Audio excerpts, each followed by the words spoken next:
When I think about managing a classroom that integrates instructional play and games, I think about the work that needs to happen before you design a classroom that not only integrates instructional play, but leverages it for optimal immersiveness and engagement.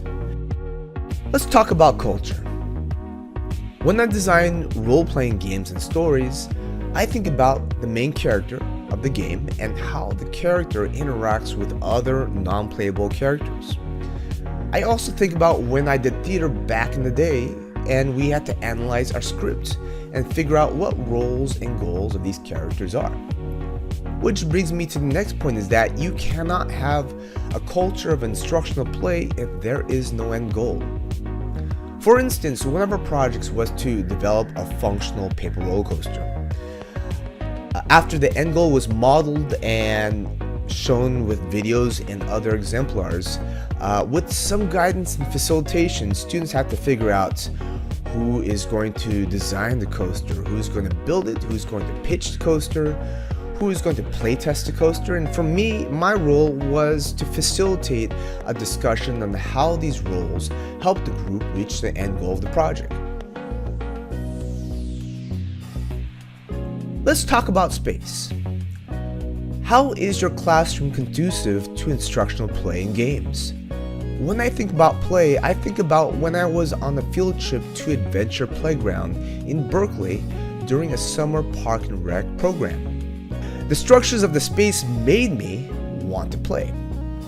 When I look at that space, I think about what structures are there and how are those physical structures organized so that it empowers me or now our learners to creatively play and interact with the exhibits and structures. The space that we constructed does have a purpose, and that purpose is to empower curiosity, exploration, tinkering, and inspire creativity and ideation. In my classroom, our STEAM classroom, our space is full of exemplars, and what the format of the space does is it entices our students to ask common questions such as, when are we going to make that? Or how are we going to make that? Or even, what things do we need to make that?